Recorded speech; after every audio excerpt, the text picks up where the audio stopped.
എന്താണ്?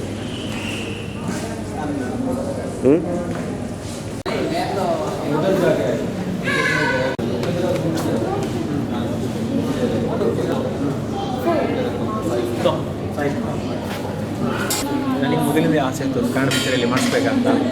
ಇಲ್ಲಿ ರೀಲ್ಸ್ ಮಾಡೋದು ತುಂಬ ಜನ ಪ್ರಯತ್ನ ಪಡ್ತಾಯಿದ್ರು. ನಾವು ಈಗ ಕನ್ನಡ ತುಂಬ ಸಂಘದಲ್ಲೆಲ್ಲ ನಾನು ಇದ್ದೇನೆ ಇಲ್ಲಿ. ಕನ್ನಡ ತುಂಬ ಜನ ಹೇಳ್ತಾಯಿದ್ರು ಇಲ್ಲಿ ಕನ್ನಡ ಮೂವಿ ಬೇಕು ಕನ್ನಡ ಮೂವಿ ಬೇಕು ಅಂತ. ಹಾಗೆ ನನಗೊಂದು ಸ್ವಲ್ಪ ತೆಲುಗು ನಾವು ಸಿಗ್ಬೋದು ಒಂದು 2-3 ಜನ. ಅವರು ನನ್ನ ಕಾಂಟ್ಯಾಕ್ಟ್ ಆದರು. ಅವ್ರಿಗೆ ಬ್ಯಾಂಗ್ಳೂರ್ನ ಯಾರೋ ನಂಬರ್ ಕೊಟ್ಟಿದ್ದಾರೆ. ಹಾಗೆ ನನಗೆ ಖುಷಿ ಆಯಿತು. ನಾನು 1 ವಾರದಲ್ಲಿ ಇಷ್ಟು ಕವರೇಜ್ ಮಾಡಿದ್ದೇನೆ. ಒಳ್ಳೆ ರೆಸ್ಪಾನ್ಸ್ ಕೂಡ ಬಂದಿದೆ. ಇನ್ನು ಇದೇ ಥರ ನನಗೆ ಮುಂದುವರಿಸ್ಬೋದಂತ ನನ್ನ ಅಭಿಪ್ರಾಯ. ಅದೇ ಇನ್ನೂ ಕಂಟಿನ್ಯೂ ಮಾಡೋ ಬೇರೆ ಬೇರೆ ಪಿಕ್ಚರಲ್ಲಿ ಹೊಸ ಹೊಸ ಪಿಕ್ಚರಲ್ಲಿ ತರಿಸುವ ಮತ್ತು ಕನ್ನಡ ಕಂಟಿನ್ಯೂ ಮಾಡೋ ವೀಕ್ಲಿ ಒಂದು ಫಿಲ್ಮ್ ಬರೋ ಹಾಗೆ ಮಾಡ್ತೀವಿ ನಾವು ಇಲ್ಲಿ. ನಮ್ಮೊಟ್ಟಿಗೆ ಗಂಗಾಧರ್ ಅವರು ಇದ್ದಾರೆ, ಅವರೆಲ್ಲ ಬುಕ್ ಮಾಡಿ ಬರ್ತಾರೆ ಅಲ್ಲಿಂದ ನಮಗೆ. ಇಲ್ಲಿ ನಾವು ಎಲ್ಲ ಎಂಥ ರೆಸ್ಪಾನ್ಸ್ ಬಂದರೆ ನಾವು ತಿಳ್ಕೊಳ್ತೇವೆ. ಮತ್ತೇನೆಂದರೆ ಅದೇ ಪಬ್ಲಿಕ್ ಸ್ವಲ್ಪ ಜಾಸ್ತಿ ಬರುವಾಗೆ ಒಂದು ಸ್ವಲ್ಪ ಮೂವಿ ಕೂಡ ಅದೇ ಥರ ಮಾಡಿ ನೀವು ಫಿಲ್ಮ್ ಅವರಿಗೆ ಇದೊಂದು ಮೆಸೇಜ್ ನಮ್ಮದು. ಇಲ್ಲಿ ಕೂಡ ಜಾಸ್ತಿ ದೊಡ್ಡ ದೊಡ್ಡ ಫಿಲ್ಮ್ ಬರೋ ಹಾಗೆ ಮಾಡಿ ನಾವು ಇಲ್ಲಿ ನಾವು ತಗೊಳ್ಳಿ ಪಬ್ಲಿಕ್ ನಾವು ಆರ್ಡರ್ ಮಾಡ್ತೇವೆ. ಇಲ್ಲಿ 1 ವೀಕಲ್ಲಿ ನೋಡಿ ಎಷ್ಟು ರೆಸ್ಪಾನ್ಸ್ ಬಂದಿದೆ ಅಂತ. ಅದೇ ಥರ ಇನ್ನೂ ಕೂಡ ಕಂಟಿನ್ಯೂ ಮಾಡುವಂತ ಇದ್ದೇವೆ ನಾವು.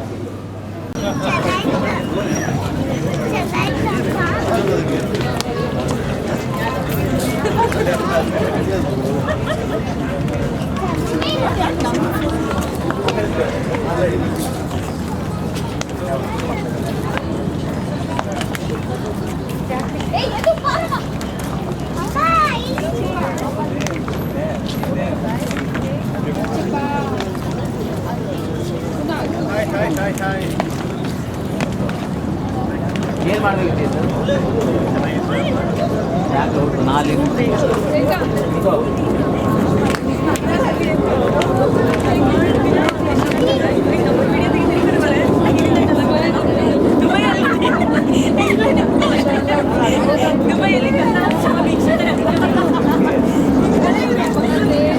ತುಂಬ ಎಲ್ಲ ಮೂವಿ ಆ್ಯಕ್ಷನ್ ಎಲ್ಲ ಚೆನ್ನಾಗಿದೆ ಮತ್ತು ಫೋಟೋಗ್ರಫಿ ಎಲ್ಲ ಚೆನ್ನಾಗಿ ಬಂದಿದೆ. ಭಾಳ ಕ್ರೈಮ್ ಇದೆ. ಶಿವರಾಜ್ ಕುಮಾರ್ ಇದು ಯಾರು ಪುನೀತ್ ರಾಜ್ಕುಮಾರ್ ಪಿಕ್ಚರ್ ನೋಡಿದ್ರೆ ಚೆನ್ನಾಗಿ ಅನ್ನಿಸ್ತದೆ. ಆದರೆ ಭಾಳ ಕ್ರೈಮ್ ಇದೆ, ನೋಡೋಕೆ ಇದಾಗಲ್ಲ. ತುಂಬ ಚೆನ್ನಾಗಿತ್ತು. ಬಾಂಡ್ ಮೂವಿ ಅಂದರೆ ಇದೇ ಥರನೇ ಇರೋದು. ತುಂಬ ಫೈಟಿಂಗ್ ಎಲ್ಲ ಸೂಪರ್ ಆಗಿತ್ತು. ಮಕ್ಕಳೆಲ್ಲ ತುಂಬ ಚೆನ್ನಾಗಿ ಎಂಜಾಯ್ ಮಾಡಿದರು. ನನಗೂ ತುಂಬ ಇಷ್ಟ ಆಯಿತು. ಓಕೆ, ಸೂಪರ್ ಮೂವಿ ಚೆನ್ನಾಗಿದೆ. ದಯವಿಟ್ಟು ಕನ್ನಡ ಹೀರೋಯಿನ್ಸ್ ಎಲ್ಲ ಪ್ಲೀಸ್ ದಯವಿಟ್ಟು ನೆಕ್ಸ್ಟ್ ಟೈಮ್ ದುಬೈಲೆಲ್ಲ ಫಿಲಮ್ ಕೊಡಿ, ರಿಲೀಸ್ ಮಾಡಿ. ನಮ್ಮಂಥ ಅಭಿಮಾನಿಗಳು ನೋಡೋಂಗೆ ಆಗುತ್ತೆ. ದಯವಿಟ್ಟು ಪುನೀತ್ ರಾಜ್ಕುಮಾರ್ಗೆ ಹೇಳ್ತಾ ಇರೋದಿಷ್ಟೇ, ದಯವಿಟ್ಟು ನೆಕ್ಸ್ಟ್ ಟೈಮ್ ನಿಮ್ಮ ಫಿಲಮ್ಸ್ ಎಲ್ಲ ದುಬೈಲಿ ರಿಲೀಸ್ ಮಾಡಿ. ನಾವು ನಿಮ್ಮ ಅಭಿಮಾನಿಗಳು. ಸುವರ್ಣ ಚಾನಲ್ಗೂ ಅಷ್ಟೇ ದಯವಿಟ್ಟು ನೀವು ಈ ಥರ ಇದೆಲ್ಲ ಕೊಡಬೇಕು. ನಾವು ಲಾಸ್ಟ್ ಟೈಮು ಅಷ್ಟೇ ಇಲ್ಲಿಂದ ಫೋನೆಲ್ಲ ಮಾಡಿ ನಾವು ಸುವರ್ಣ ಚಾನಲ್ಗೆ ಕೇಳ್ಕೊಂಡಿದ್ದೀವಿ. ದಯವಿಟ್ಟು ನೆಕ್ಸ್ಟ್ ಟೈಮ್ ನಿಜವಾಗ್ಲೂ ಈ ಥರ ಎಲ್ಲ ಕೊಡಿ, ನೀವು ರಿಲೀಸ್ ಮಾಡಿ ದುಬೈಲೆಲ್ಲ. ನಮಗೂ ಖುಷಿಯಾಗುತ್ತೆ. ಸಖತ್ ಅಭಿಮಾನಿಗಳು ನೋಡೋಕ್ಕೆ ಬರ್ತಾರೆ. ಕನ್ನಡ ಅನ್ನೋದನ್ನ ಉಳಿಸ್ಬೋದು. Thank you very much Suvarna channel. Movie ತುಂಬಾ ಚೆನ್ನಾಗಿತ್ತು. ಕಾಣದಂತೆ ಮಾಯವ song was really good picturisation. First time in Dubai. First time watching Dubai Kannada movie. Can watch for the second time also. ಹೇಳಿ ಅಣ್ಣ. ಚೆನ್ನಾಗಿ ಬಂದಿದ್ವಿ ಅಣ್ಣ ಬಾಂಡ್ ಫಿಲಂ ನೋಡಕ್ಕೆ. ಅಣ್ಣ ಬಾಂಡ್ ರಾಕಿ ಕರ್ನಾಟಕ ಬಂದೆ. ಸೊ ಫಸ್ಟ್ ಟೈಮ್ ನಾವು ದುಬೈನಲ್ಲಿ 13 ಇಯರ್ಸ್ಗೆ ಫಸ್ಟ್ ಟೈಮ್ ಕನ್ನಡ ಮೂವಿ ಅಣ್ಣ ಬಾಂಡ್ ರಿಲೀಸ್ ಆಯಿತು. We are very happy. ನಮಗೆ ಮುಂದೆ ಉಪೇಂದ್ರ ಅವರ ಕಟಾರಿ ವೀರ ಸುರಸುಂದರ ನೋಡಬೇಕು ತುಂಬ ಆಸೆ ಇದೆ. ಪ್ಲೀಸ್ ಅದನ್ನು ರಿಲೀಸ್ ಮಾಡಿ ದುಬೈನಲ್ಲಿ 3D. Thank you so much.